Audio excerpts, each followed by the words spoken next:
नाही, मी एक अशासकीय विधेयक आणलं आहे, त्याचं इंट्रोडक्शन झालं. इंट्रोडक्शन झाल्यानंतर साधारणतः जागा आपण पुनर्स्थापनार्थ म्हणतो ते जागा आहे. विधानसभेच्या पटगावर माझं बिल आलं, पण त्याचं डिटेल डिस्कशन कन्सिडरेशन हे उद्या व्हायचं होतं. पण महामहिम राज्यपाल महोदयांकडून इंग्रजी प्रत द्यावी असं पत्र आल्याने उद्याचं डिस्कशन हे पुढे गेलं. आता साधारणतः या अधिवेशनामध्ये पुढच्या 2 आठवड्यात शुक्रवार नसल्याने म्हणजे कामकाजाचे दिवस नसल्याने जुलै अधिवेशनामध्ये आता यावर विस्तृत चर्चा होईल. पण हे बिल आणण्याचं उद्दिष्ट होतं आपल्या देशामधले संस्कार मातृदेवो भव पितृदेवो भव, आई देवासमान पिता देवासमान. आपण भगवान महादेवानी मां पार्वतीची कथा ऐकतो की कार्तिकेय स्वामी पृथ्वीला प्रदक्षिणा मारल्यानंतर सुद्धा शाबासकी भगवान गणेशालाच होती, कारण भगवान गणेशानी मां पार्वती पिता महादेव यांना प्रदक्षिणा घातली. आपण महाराष्ट्रामध्ये श्रावणबाग योजना आणली आहे आणि आता तुम्ही मंत्रालयात गेला तर पाटीचा साईज वाढला, जास्त झाडं कापावी लागत आहे. काही प्लॅस्टिकच्या आहे, काही लाकडाच्या आहे. आणि त्याच्यावर आता स्वतःच्या नावासोबत आईचं नाव, वडिलांचं नाव आणि आडनाव. एकदा एका कर्मचाऱ्याची, एक अधिकारी होता, त्याचे आई वडील आले, मला म्हणाले की आम्ही याच्या शिक्षणासाठी, आई म्हणाली की मी दागिने गहाण ठेवले, वडील म्हणाले मी घर गहाण ठेवलं, आज आम्ही शुगर सारख्या आजाराचा सामना करतोय, औषधीला पैसे नाही आणि आम्ही श्रावणबाग योजनेत जाऊ शकत नाही, कारण श्रावणबाग योजनेमध्ये जर एखाद्याचा मुलगा हा सरकारी कर्मचारी असेल तर या योजनेचा लाभ घेता येत नाही, वय जरी तुमचं 65 वरती झालं तरी. मग माझ्या मनात विचार आला की आपण एक अशासकीय विधेयक आणलं पाहिजे. मग थोडं जगातली माहिती घेतली तर जगात काही देशामध्ये आहे, कारण जसं जन्म देणं हे आई आपलं कर्तव्य पूर्ण करते, तर आईचं पालन पोषण करणं हे मुलाचंही कर्तव्य आहे. मग कायदा कसा आणता येईल, तर साधारणतः सरकारी अधिकारी कर्मचाऱ्यांच्या बदलींचे अर्ज मी तपासले. 99% अर्जामध्ये होम टाऊन मागितलं जातं आणि सांगितलं जातं माझ्या वृद्ध आई वडिलांची सेवा करायची आहे.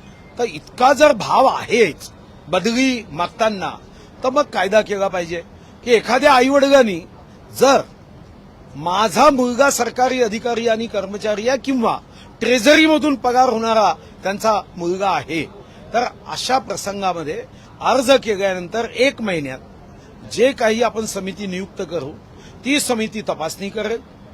त्यांचं म्हणणं योग्य असेल तर 1 महिन्यानंतर त्या कर्मचारी अधिकाऱ्याचा 20% पगार हा डायरेक्ट आई वडिलांच्या अकाउंटमध्ये जाईल, असं कायद्याचं स्वरूप आहे. आता सरकार आपली भूमिका व्यक्त करेल, पण मला विश्वास आहे की ज्या राज्याच्या मुख्यमंत्र्याचा आपल्या आईवडिलांवर प्रेम आहे तो राज्याचा मुख्यमंत्री अशा प्रसंगात माझा कायदा जसाचा तसा स्वीकारेल की माहीत नाही, पण संरक्षण जो माझा हेतू आहे तो नक्की माननीय देवेंद्रजी असेल किंवा माननीय एकनाथजी असेल, कारण या 2 नेत्यांना मी बघितलं प्रचंड आई वडिलांवर प्रेम असणारे हे दोन्ही नेते आहे. आणि म्हणून हा कायदा कोणी कितीही शंका उपस्थित करू द्या, जुलै महिन्यामध्ये सरकार यामध्ये स्पष्ट आश्वासन देईल. आणि तेव्हा जी मी उदाहरणं जगाचे देईल तेव्हा मला विश्वास आहे की आई वडिलांवर प्रेम असणारा कोणताही राज्यकर्ता, छत्रपती शिवाजी महाराजांची जय म्हणणारा कोणताही राज्यकर्ता, ज्या छत्रपती शिवाजी महाराजांच्या हृदयामध्ये माँ आईसाहेबांबद्दल इतकं प्रेम होतं की 7 समुद्राचं पाणी एकीकडे आणि हा प्रेमाचा सागर एकीकडे, त्या महाराष्ट्रात कोणी माईका घाल या कायद्याला विरोध करू शकणार नाही. भाऊ, आज त्याच्यामध्ये नार्वेकरांनी जे रुलिंग दिलं आणि कायदे साईड केले, कॉन्स्टिट्यूशन साईड केली की त्या सदस्य तुम्ही म्हणत होता लॉ अँड ज्युडिशियरीची जबाबदारी आहे, ते म्हणले मी त्यांना निर्देश देईन, पण त्यात परत चुका राहिल्या तर वगैरे, तर तुम्ही ते इंग्लिश देणार आहात? असं आहे की मी आता कोणीतरी एखादा इंग्लिश चांगला बघेल आणि मी करेल, पण आतापर्यंत जेवढे अशासकीय विधेयक मांडले तेव्हा मला कोणी इंग्रजी कॉपी मागितली नाही. पहिल्यांदा नाही, वित्तीय तर किमान वेतनाच्या कायद्यातही वित्तीय आहे, उद्या मी त्याच्यावर डिटेल डिस्कशन करतोय. पण किमान वेतनाच्या कायद्यामध्ये जेव्हा वित्तीय भार आहे ते त्यांनी इंग्लिश मागितलं नाही, ते इंग्लिश नाही मागितलं तर ठीक आहे. पण मी माननीय पंतप्रधान महोदयांना सुद्धा हे प्रोसिडिंग पाठवणार आहे, कारण माननीय पंतप्रधान महोदय सुद्धा कायद्यांमध्ये बदल हे आता तुम्ही जर आज एक विधेयक पाहिलं असेल माननीय मुख्यमंत्र्यांनी दिलेलं आज इंट्रोडक्शन जागा. त्याच्यामध्ये राज्याचे कितीतरी आता जे कायदे कामाचे नाही ते तुम्ही रद्द करताय ना. मग संविधानामध्ये जर हे कंपल्शन का करता तुम्ही? एकीकडे आम्ही मराठी भाषेचा प्रचार प्रसार या संदर्भात बोलतो आणि कंपल्शन आहे का मी इंग्रजीमध्येच दिलं पाहिजे. मग मला स्वतंत्र एक इंग्रजी पीए घ्यावा लागेल. त्याचा पगार मी जेव्हा केव्हा संधी मिळेल तेव्हा एक पगार मी मागणार आहे की एक इंग्रजी भाषेत का पीए दिला पाहिजे. तुमच्या प्रश्नाला जोडून प्रश्न होता की तुम्ही ज्या प्रकारच्या कायदेशीर मागणी करताय की 20% कामगारात वेतन थेट कापून त्या आई वडिलांच्या खात्यात जमा करण्याची तरतूद असेल, असं कुठल्या राज्यात किंवा कुठल्या देशामध्ये आहे नाही, काही देशांमध्ये असे संरक्षण दायित्वच्या संदर्भातील कायदे. आपल्या देशात हा पहिला कायदा होईल. आणि हा पहिला कायदा होईल. त्याला नाव तुम्हाला अपेक्षित काय आहे डोक्यामध्ये या बिलासाठी? बिलाचं नाव दिलं आहे ना, बिलाची प्रत आहे, दिली का? कॉपी दे.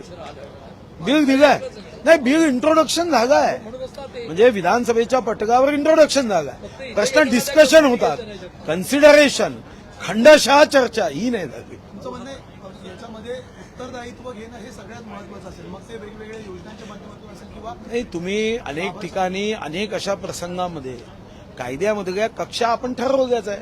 आता बदलत्या परिस्थितीनुसार आई वडिलांच्या संदर्भातला हा कायदा आहे. आता पती पत्नीच्या संदर्भातला कायदा आहे की नाही आहे. मग तुम्ही जेव्हा घटस्फोट घेता तेव्हा पोटगी द्यावी लागते की द्यावी लागत नाही, हा त्याच्यातला आता पुढचा प्रवास आहे. एवढंच. या अगोदर असं होत नव्हतं. पण आता ययातीची कथा आपण ऐकली, श्रावणबाळाची ऐकली, प्रभू रामाची कथा ऐकली, छत्रपती शिवाजी महाराजांची ऐकली. आता बदलला आहे प्रसंग. तर या प्रसंगामध्ये आता फक्त कथेतून संस्कार पोहोचत नाही तर जरा डबल डोस द्यावा लागतो. तो कायद्याचा आहे. भाऊ, हे केंद्राला पण ऍप्लिकेबल होऊ शकतं ना, कारण हीच केस अशाच केसेस देशभर असणारच आहे. नाही, पण मी आमदार आहे. नाही, ते बरोबर आहे, पण तुम्ही पंतप्रधानांना जे लिहिणार आहात इंग्रजीच्या बाबतीत, नाही, मी इंग्रजी बाबतीत घेईल. हा कायदा राज्य सरकारने मंजूर केल्यावर मग मी पंतप्रधानांना पत्र देईल की आमच्या राज्याचे मुख्यमंत्री आणि उपमुख्यमंत्री हे आईवडिलांवर प्रेम करणारे, प्रचंड प्रेम करणारे आहे. त्यांनी हा कायदा केला आहे. तुम्हीही प्रेम करता तर देशात लागू करा. पण या संदर्भात आज केंद्राचा संबंध येत नाही. आता राज्यापुरता कायदा आहे. उद्या येणारच नाही ना हे. हा? नाही, आता उद्या यासाठी येऊ शकत नाही की उद्या बॅगेट झालाय. आता पुढचे जे 2 आठवडे आहे तेव्हा शुक्रवार नाही आहे, कारण अशासकीय बिलाचा दिवस शुक्रवार आहे. त्यामध्ये जुलैच जाईल.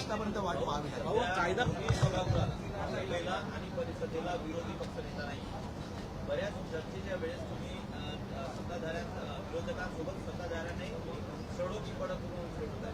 अनेक उदाहरण आहेत. मग लक्षवेधीचे प्रकरण असो किंवा चर्चा वाढवण्याचा प्रकार असो, आणखी आमदार बोलतात की जरी विरोधी पक्षनेता आहेत मात्र सुधीर मुनगंटीवार विरोधी पक्षनेत्याच्या भूमिकेत दिसतात. मी जनतेच्या प्रतिनिधित्व करतो आणि जनतेचे प्रश्न मांडतो.